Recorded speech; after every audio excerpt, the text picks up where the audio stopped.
Hello, thanks for checking out my video.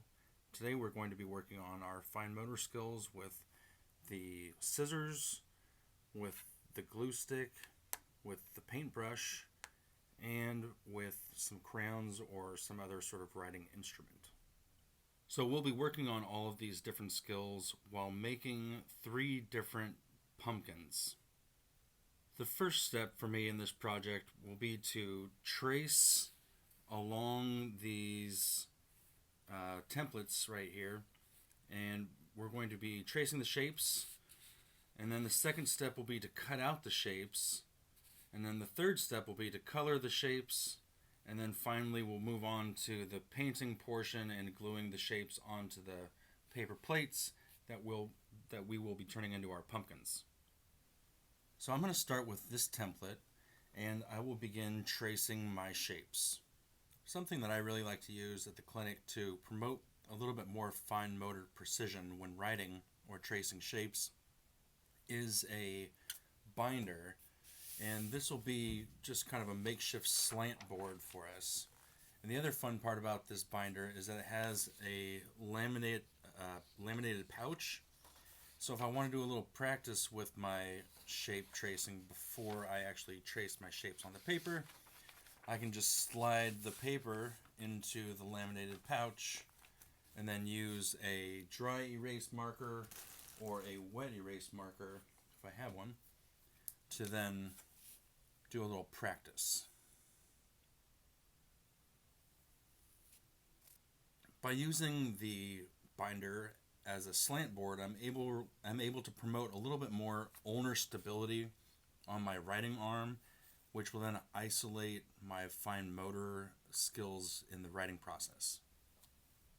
And we can also use this opportunity to really promote a dynamic tripod grasp, or maybe a grasp with extended fingers, or a lateral tripod grasp, to practice tracing our shapes before we get it onto the paper and trace on the paper. Now that I'm done with my practice, I can start tracing on the paper, and I'm going to use a red marker as a visual cue, a little bit of an extra visual cue for where to start. I'm going to start over here. And then I'm going to use either a pencil or a marker or crayon, some sort of writing instrument, to then trace around my circle. Oops.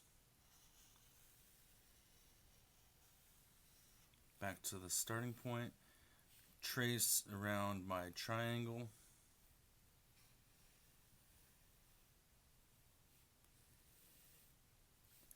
Trace around my other circle.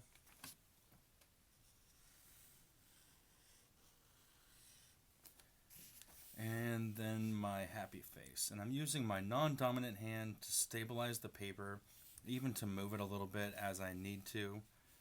And I will continue along this dotted line and back down.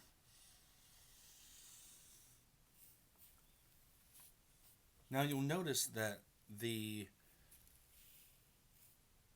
accuracy on my lines is a little different, and I think that's to be expected.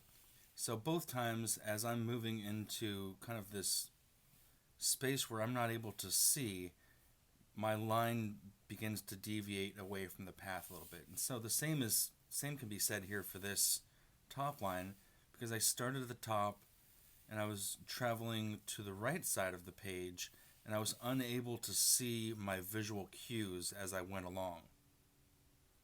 Whereas if I continue along my visual cue path in a place where I can see the visual cues, my accuracy will improve.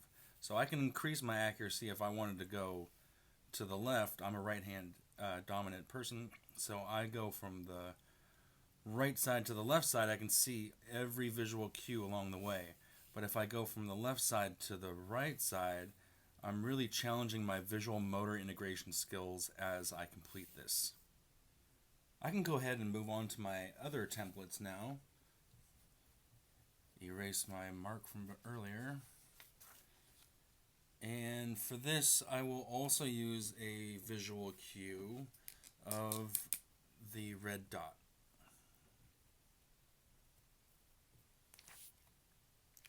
And I will go ahead and begin tracing my shapes.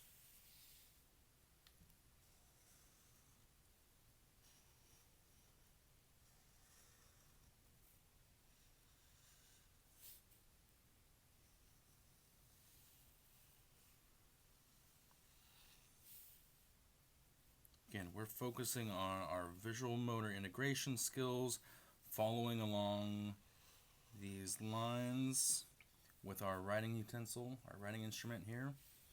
We're working on our bilateral coordination skills by stabilizing the paper. We're isolating our fine motor skills with our slant board here, or the binder. And we're going to finish our vertical, horizontal, and ascending and descending arcs with this template. And then we can move on to the next. Again, we're looking at our pencil grip here, how we're holding our marker. I'm using a dynamic grasp, a dynamic tripod grasp. It's allowing me to have a little bit more radial precision, which you can see with the smaller shapes. The larger shapes, I'm really using a little bit more gross motor skill in that, and that's okay too, because that's what the job calls for. So I can go ahead and finish this one without any additional visual cues. And if you want to make your own shapes, that's okay too. I like to use these templates with the dots for tracing, because it really works on my visual motor integration skills in in this particular project, versus if I just make my own shape, really using kind of a higher level of visual perception. This is visual memory, so I remembered what the square looks like, and I'm going to make my own without any visual cues here. But I like the visual cues because it has an extra element for the visual motor integration skills that we want to develop today. So I will finish my last shape. Again, I'm traveling into the space where I can't really see it now, so my line begins to kind of deviate away from the visual cues. That's okay. This is to be expected, and we don't have to be perfect all the time. So this is what I will end up cutting out for use to make my pumpkin. I could take the opportunity now to color in my shapes, because eventually I do want to color them in, but I think I'm going to cut these out first so that the physical border of my shape is smaller, so I can't really just kind of scribble all the way across the page and color them in. I'll have to be a little bit more precise with my coloring. So I'm going to go ahead and move on to the scissors and cut out these shapes. And I can start with just a little rough cut just to get my shapes kind of out of the way. I'm going to get this one out of the way. I'm using some good bilateral coordination here. If your child requires a little bit of assistance to utilize their non-dominant hand to manipulate the paper or to stabilize the paper for cutting, that's okay. A little hand-over-hand assistance is welcome here, especially when we're working with scissors. We always want to be safe and make sure that we're not going to cut ourselves. So I got that shape out of the way. Maybe I'll get these other shapes out of the way here and kind of clean it up a little bit. I'm just really practicing with my scissors, or you can do this part for your student if you'd like to expedite the project a little bit. But what I'd like to see them do is to cut out along these borders, so I'm going to leave that part for your student to do. And we have these, and we can go ahead and finish the rest of our shapes and get those ready for cutting.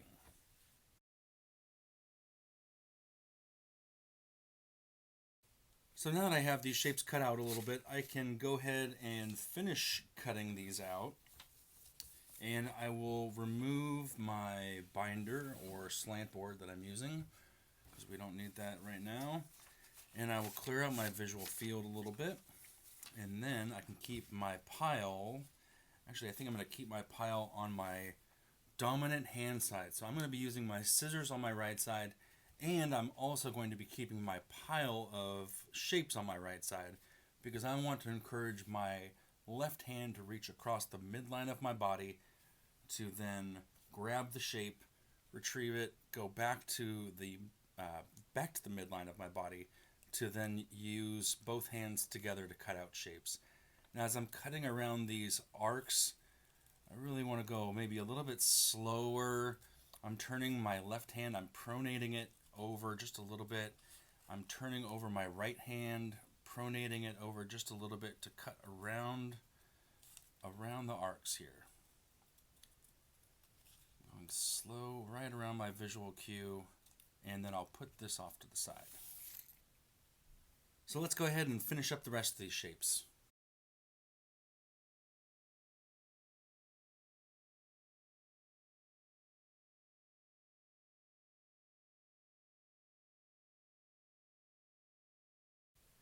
Now that I have my shapes cut out, I'm ready to go ahead and start coloring them in. Again, I cut them out earlier to promote more fine motor precision as I'm coloring in my shapes. Also, to encourage that, I will be using my slant board again, or in this case, my binder, and I will be using one shape at a time in my visual field. Be using my non-dominant hand to stabilize the smaller piece of paper, and I will be using a thinner writing instrument to promote a little bit more radial precision when I'm coloring. Sometimes we like to use an adaptive writing tool, such as this claw grip, where the fingers go inside of the little rubber receptacle, I guess you can call it, or rubber holes.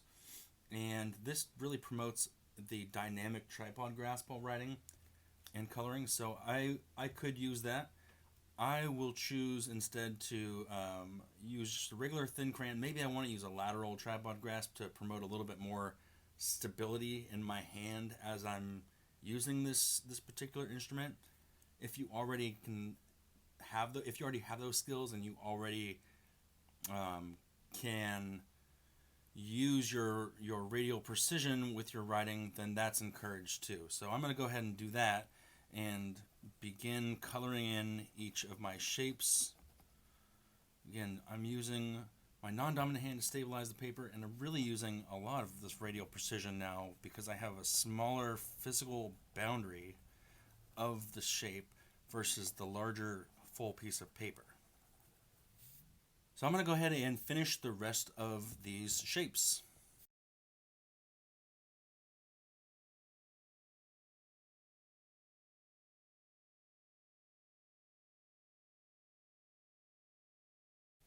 So now I'm ready to start painting my paper plates, and I'll be using my paintbrush, and I really want to be focusing on the way that I'm holding my paintbrush. So I don't really want to have the paintbrush in my entire fist.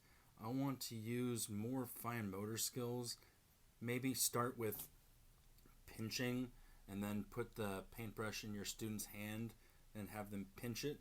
And so we'll be using like a dynamic tripod grasp, or even a brush grasp, or a grasp with extended fingers is okay, because we want to start using these fine motor skills.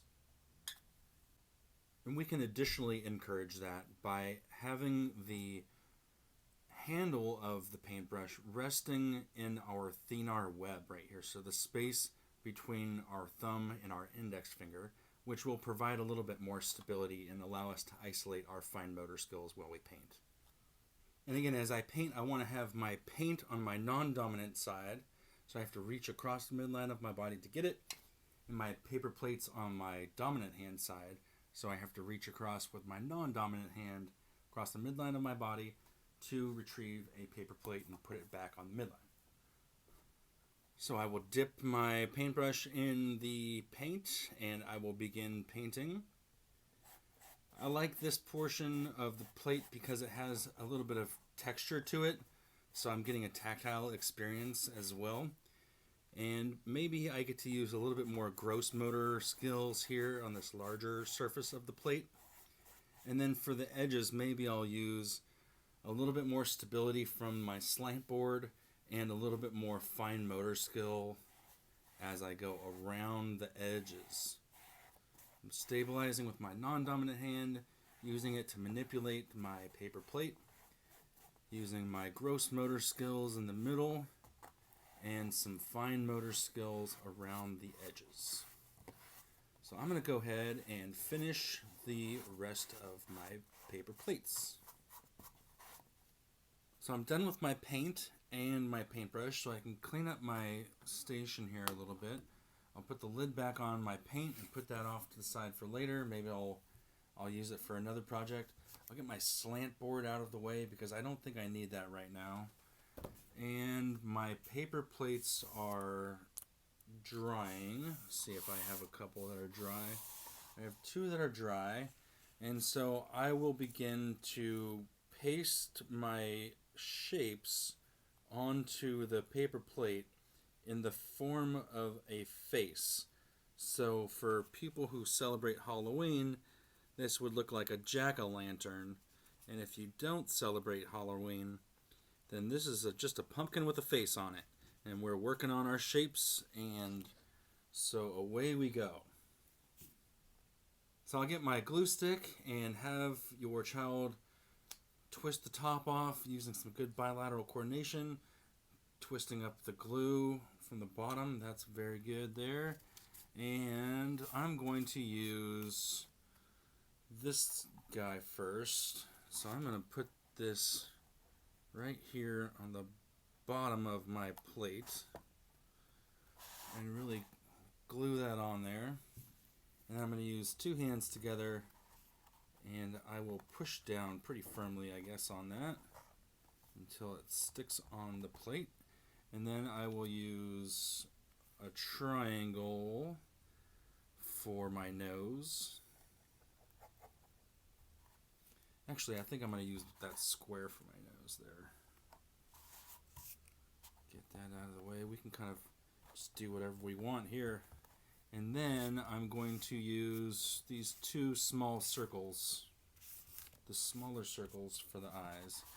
So I will have this opportunity to screw up my glue stick a little bit more. Maybe we can locate where the eyes would be. Oh, where are the eyes? Their eyes are up here. And then we are going to place our eyes on our pumpkin.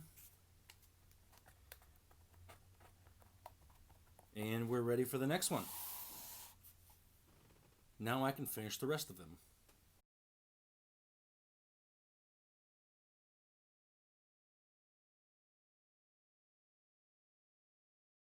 Alright, I have all 3 of my pumpkins ready to go, and it looks like they might need a stem. So maybe I'll just use a little scrap paper here and freestyle my own stem here. I want it kind of a little bit wavy, so it's not just a vertical line. And I'm just going to cut it out. Maybe I use only a portion of it, so I'll just take all 3 of them together and snip off a little bit more there. And then I will glue on my stem to the back of my pumpkin so it looks just like that.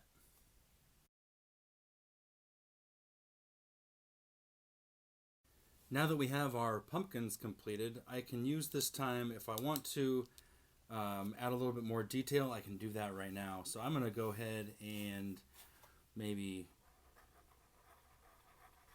draw a couple circles. Maybe I'll practice adding a little bit more detail here. And then maybe I can draw a couple triangles. I can use these visual cues that I left here. Maybe make another one to make a triangle for some teeth.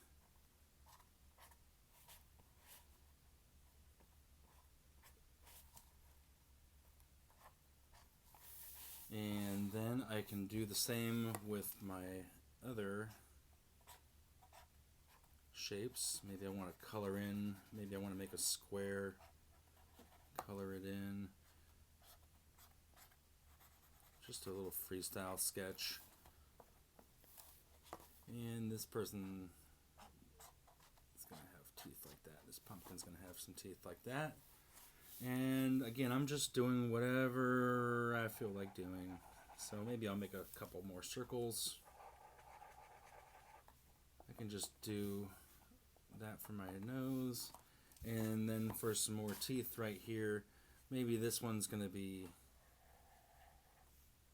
really smiling here. A lot of teeth. So I can do all sorts of different variations of this, really add a little bit more detail to it. Practice drawing our shapes, practice with our coloring. We're working on a lot of great fine motor skills, a lot of good bilateral coordination involved with this activity, and we're able to do all of that with just some pretty basic materials. So I hope you had fun today with the project, and I hope you found the video useful. Please feel free to get in touch with me if you have any questions about how to implement these strategies with your students.